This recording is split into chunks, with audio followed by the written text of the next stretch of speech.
Hello, everyone, and peace of Christ to all of you.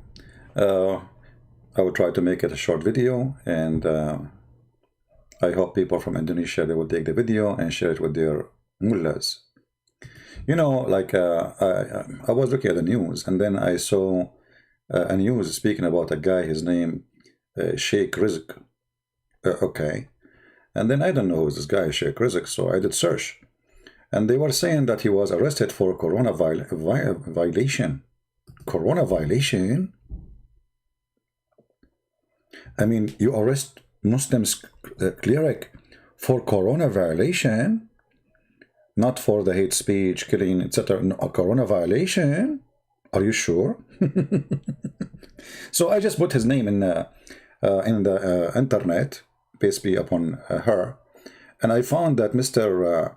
Corona violation, he had bigger violation.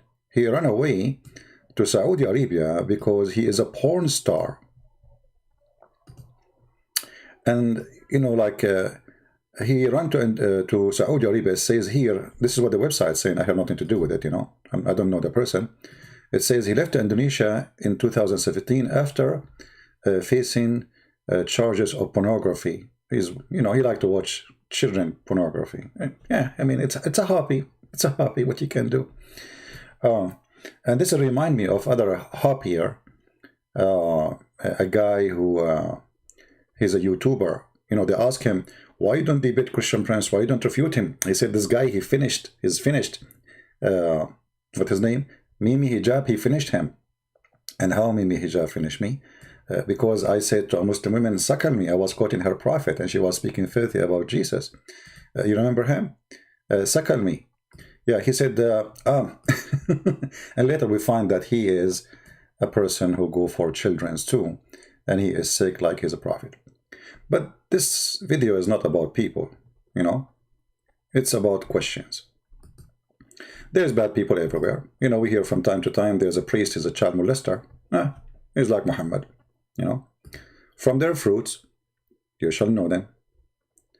But we knew that Muhammad, he have a thing for children's, and he is a sick person. And the Muslim, they try to defend their prophet. They say, oh, Aisha, she was, you know, she was mature when the prophet, he slept with her. And actually, Aisha, even at the age of 14, according to the reference in front of us, she was not yet reaching the age of menstruation. And she was playing with her dolls even in the time of Khaybar. So, you know, all the lies they say to us, it's got busted in front of us. But the question today is not about this. You see, I mean, those people are really sick, and they go after children who they are girls, right? But what about going after boys? You know, again, somebody will say, well, we hear there's a priest here, a priest there. Well, this is happening, and there's evil people everywhere. But there's a huge difference between somebody who do what his God said and somebody who do against what his God said. So if I am, you know, the Bible says, be aware of false teachers who come to you in the clothes of sheep, but they are wolves. So the Bible warns us about those fraud people, regardless of their religion. You know, they can be priests, they can be sheikh, but how you can be a prophet, yet you are a child molester? That is a good question. How you can be a God, yet you promise little boys in the heaven, and those boys in the heaven, they are described in a very, very, you know, I don't know what to say. Let us read the translation. This is the Muslim translation, not my translation. I have nothing to do with it, as you see. And actually, we can switch to the Indonesian translation, which I do not know. But, you know, my Indonesian language is very good, you know. So it says here that those are young male, and they are very, very, very good looking. And by the way, the translation here is very funny. I mean, it's really stupid. Well guarded. As pearl well guarded. I mean, why the children, who they are boys, who they are supposedly serving, doesn't say, by the way, it doesn't say in the verse anything about serving, you know. It says, وَيَطُوفُ عَلَيْهِمْ, you know, and those boys will go around them. They will go around them and where it says they will, they are servant, doesn't say that. However, we can see in different verse where it says the following. Chapter 76, verse number 19. It described them as youth, and they will be around you. And the purpose of those is to make life fun for you. And those boys, they are so good looking as a sacred pearls, like when you throw pearls under the light. And this is how they are. I mean, why the Quran concentrating too much about the look of those boys? The Muslims, they say to us, all those are servant, and do you like to have ugly servants? But the question is, why the Quran replace servants from girls to boys? I mean, which one is better for you, as long as you are caring for the looking? Which one is better to serve you? A female slave or a little boy? He looked like pearls, so white. Isn't this a question? So as long as those guys are expert with porn and pornography when it's come to children's, like Sheikh Rizieq, peace be upon him, is a good guy. Can Sheikh Rizieq explain to us why Allah here replace a female servant by a boy servant? And if the Muslim, they say that the servant should be good looking, why the good looking have to be a good looking for a boy? I mean, is it good looking for you to see a boy serving you? You see, I'm just telling you what Muslims, they say. Don't you want to have a good looking servant? Okay, why he is a boy? Why is it a man? I mean, who can serve you better? A boy, he needs somebody to serve him.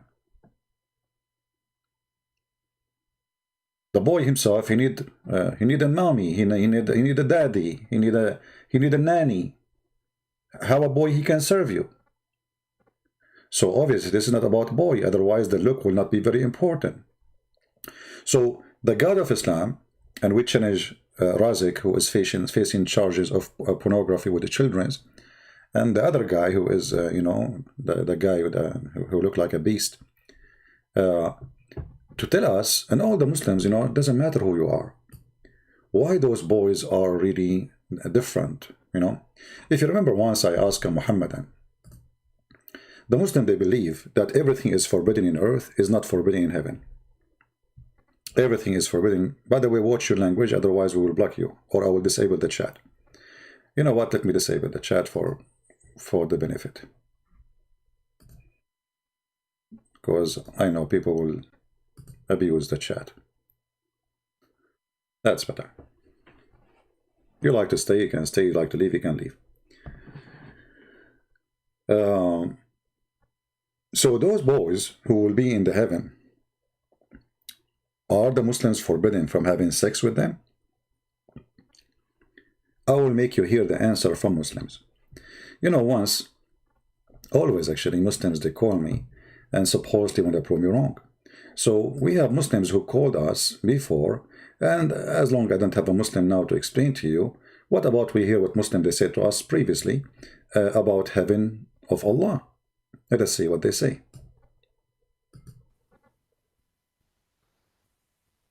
Huh?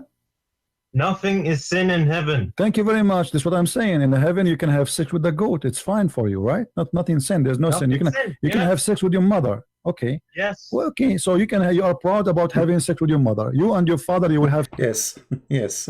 Nothing sin in heaven. Yes. Nothing sin in heaven. Yes. You can have sex with your daughter. Yes. You can have sex with your mother. Yes. You can have sex with a goat. Yes. For nothing sin in heaven. Understanding the mentality of Muslims about nothing is sin in heaven. The goat, it's fine for you, right? Nothing sin. There's no sin. You can have sex with your mother. Okay. Yes. Well, I want you to listen to this conversation and you tell me what do you think. Wait, I'm not trying to. Listen carefully.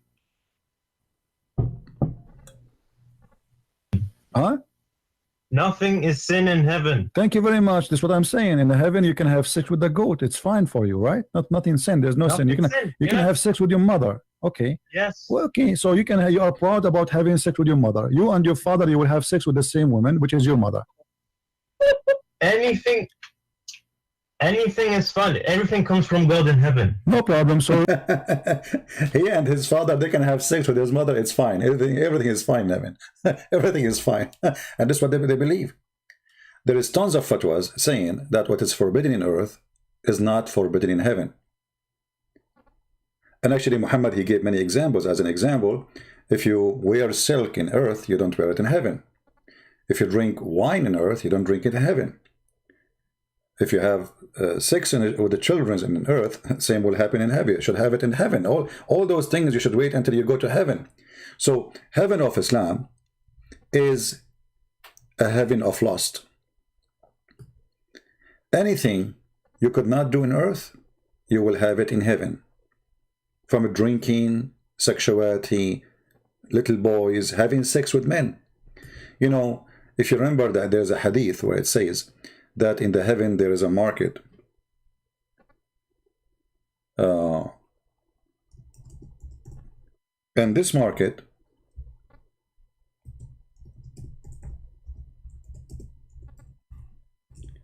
there's no buying or selling except pictures.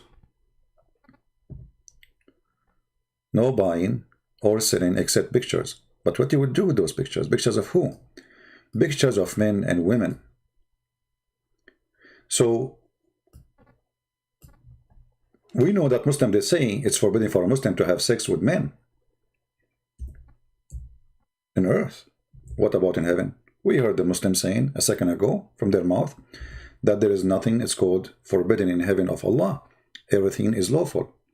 Here Muhammad, he is confirming that in the paradise there is a heaven, and in the paradise there's a market of pictures, and those pictures, you go to the market, you know, you can buy and sell there. This is the only market is open in the heaven of Islam, because everything else is for free. But what is in the heaven of Allah there? There is pictures of men and women. And if you desire a picture, you go inside it and you have sex with it. But remember, the customers are men. The customers are men. And those who they are going to sleep with them are men and women. So, you know, to make it simple,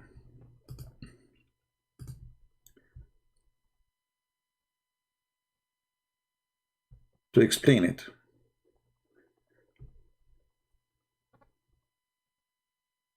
actually, we can use the same one. Let us do this. It's all right.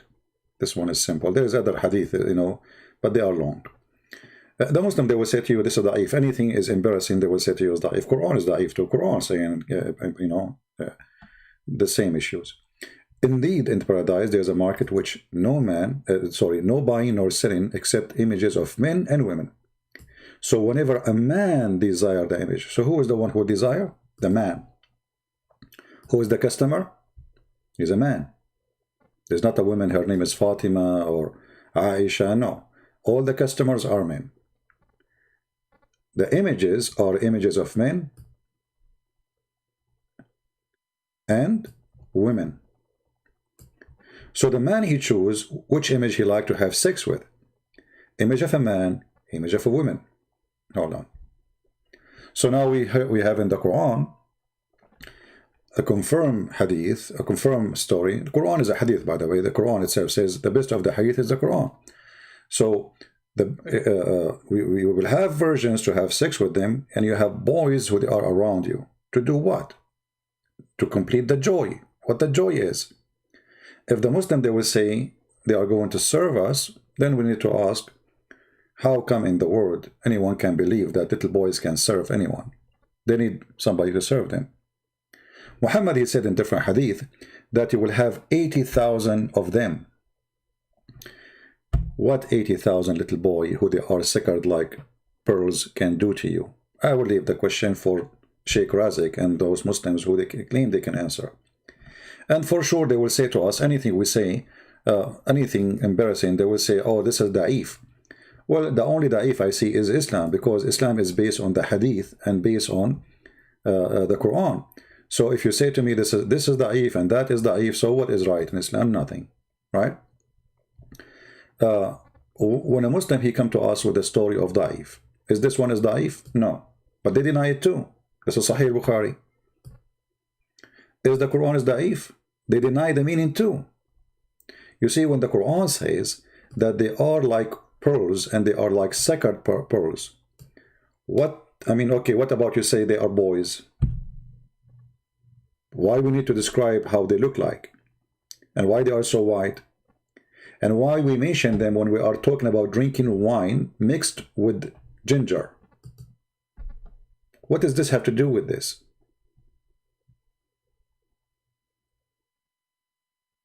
Simply, that will complete the party. You will notice that they will be drinking before the boys show up. Later, the boys coming around them. So after they get drunk, the Muslim, they will say to you, well, the Quran says they will not get drunk. The Quran doesn't say really they will not get drunk. It says they will not bleed. And we do not know the bleed goes back to the one who they are drinking or to the boys. La yanzifun. So when the Quran speaks about those things, and we notice how the image of Islam or the heaven of Islam is completed with boys, not without boys, and how those boys are so good looking, not normal boys, and why those boys are so white. And then if we understand that the Muslim believe that there is no sin in heaven, as we heard the Muslim saying, and if we understand that the Muslim believe that the best of a beauty for Islam is someone she is white or someone he is white. This is why Muhammad is white, and Allah will make everyone who enter heaven of Allah is white. If you remember, the Quran says clearly that when the day of resurrection come and the day of judgment come, Allah will make all the kuffar, including me, black. Finally, I will be black. That's my wish. So in that day, everybody who will go to heaven, and those who they are created inside heaven, like the boys and the women, or even the women who they are imported from the hell because they are prostitute, everybody have to be white. And those who they are bad, Allah will turn them into black color, because Allah is a racist God. So here you notice that the boys who they are so white, it's made for a pleasure. And you need to tell me, and you need to ask yourself, if those are not sexual pleasure, what kind of a pleasure it is will make you happy? Why they have to be so white, and that's supposedly like pearls, and that will bring a pleasure to you? What kind of a pleasure this pleasure is? Those who they are kuffar, they will be blackened, and those who they are Muslimin, they are going to be white. As simple as that. A different story in chapter 27, verse number 82. If you go and read, you can read Ibn Kathir, you will see there's a beast, it's called a Jassasa, will come and have the stick of Moses, and the ring of Solomon will hit you in your face and will make you black if you are a kafir, and will make you white if you are a Muslim. And if you remember that Muhammad, he mentioned in different place that in the heaven of Allah,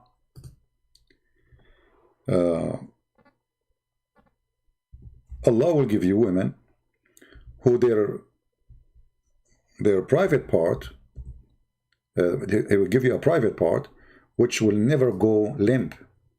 So he will give you special ability for sexual desire. Muhammad, he will get the power of 4,000 men. The Muslim man, he will get the power of 40. So you will see here that the God of Islam, he prepared for you the sex party. The women is there, the boys is there, pictures of men and women, and we are showing you reference. And now he is showing it to you that in the heaven, Allah will give you this and that, and on top of that, you will have a penis which will never go limp or sleep. So you are a sex machine, for you are going to a sex party, for you are worshipping the sex God, for this is a sexual religion. So as long you Muslim believe in a God of morality, and this is my question, which your sheikh cannot answer, why your religion, all of it is about sex?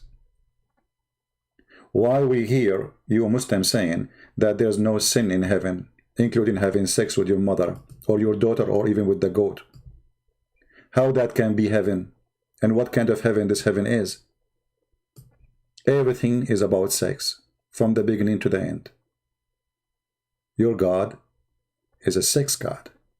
So don't come to us and speak about morality when you have zero of it. Carefully. Huh? Nothing is sin in heaven. Thank you very much. That's what I'm saying. In the heaven, you can have sex with the goat. It's fine for you, right? Nothing sin. There's no sin. You can have sex with your mother. Okay. Yes. Well, okay. So you are proud about having sex with your mother. You and your father, you will have sex with the same woman, which is your mother. Anything is fun. Everything comes from God in heaven. No problem. So in the heaven of Allah, you will have a threesome. You and your father and your mother in the bed. Okay. And you don't see that there's something wrong with that. What do you not understand about nothing is sin? Well, I'm just trying to understand, my friend. You see, I'm not. So what do you think, Abdul? Your Muslims, all of them believe that in the heaven. So guys, this is what Islam is about. You know, Islam is a big balloon. Speak too much about morality, but it is zero morality. They are zero morality. And their religion in earth is about sex too. This is why a man, he will marry as many as he wish, 4 at the time, but as many as he want. None, no limit. And he can have sex with 1,000,000 women if they are his slaves. So when they speak about morality, we find that their religion is religion of 100% sexual religion.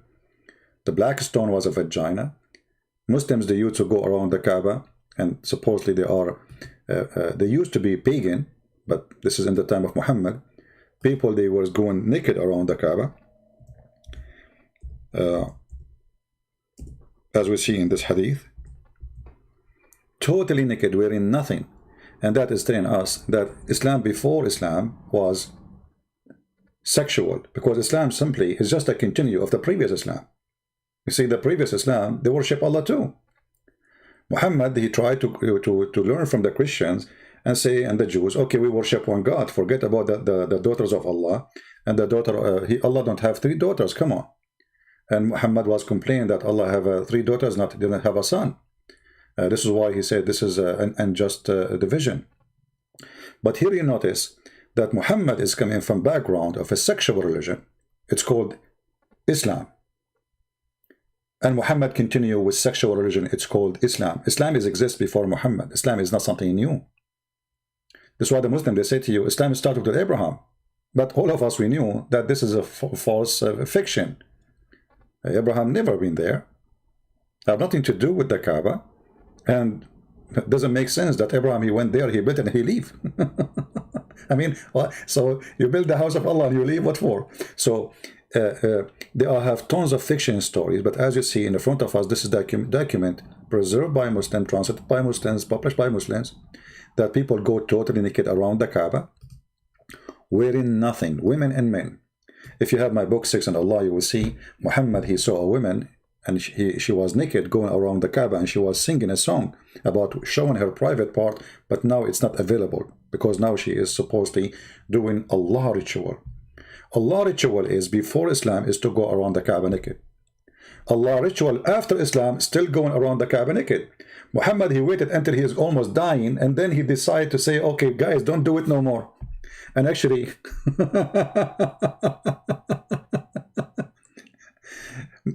many they say it's not even him who forbid it, you know. So the sexual religion is nothing but a continued sex journey, fantasy, for the one who looking for fancy, sick-minded, no limitation, sex with boys, sex with little girls, sex with your mother, sex with your daughter, sex with everybody, sex with men, as we showed you the reference.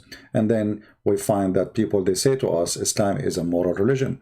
But in the same time, we find in heaven that the wine which is forbidden here is there, the women is forbidden here, is there, the little girls are forbidden here. Actually, little girls are not forbidden here. Muhammad, he married girls, they are, you know, little tiny ones. Even he wish to have a child. She is not even an infant. And he said, if she became older, I will have her. So Muhammad make it clear that what is forbidden now, there's something you desire now. I gave you a lot of opportunity, but there is things are not like you cannot do it now. Muhammad, he got sick, he was dying, he cannot drink wine no more. He used to drink 4 days a week. The Muslims, they used to be drunk all the time. Even there's a verse in the Quran saying, don't pray when you are drunk. Why? Because people, they start making fun of the Muslims for they are drunk when they are praying. And the Muslim, they say to you, Muhammad, he forbid it step by step, because he could not forbid them right away, for they are a drunk nation. But you will notice he did not forbid it here. He just said, don't come to the drinking when you are drunk. Don't come to the prayer when you are drunk. So we are talking about a messed up society. And the messed up society in Muhammad, in order to make them disciplined for him. So they cannot go for war and they are a drunk nation. He wants warriors. He don't want people to go drunk. So you want to go for war for me? I cannot drink no more. I'm sick. I'm dying. So stop drinking. What I forbid you to do here, I will give it to you there. You want wine? You love wine, don't you? No problem. The one who stopped drinking here, he will drink it in heaven. Anything I forbid you from doing it here, you will do it in heaven. So let us make it clear. The heaven of Allah is the free zone of sex and desire. How that can be from God? Thank you very much for listening. Download the video, share it with your friend, and give it to your Sheikh Abdul, who don't dare to debate me, and they are busy watching porn of children's, as usual. God bless you. Thank you very much. And this is your brother Christian Prince, sharing some little time with you, people of Indonesia. God bless you all. And if you're Indonesian Muslim, don't forget to download my videos, my books for free, made for you in your language, as a gift from me to you, Muslim Indonesian and Christian Indonesian, because we love you, we don't hate you, we don't teach hate, and we encourage all the Christian in Indonesia to love the Muslims in Indonesia, for you are one nation, and Islam divide you. But the Lord will make us, God is willing, will make us united again. Thank you, God bless you, and see you again soon. Take care.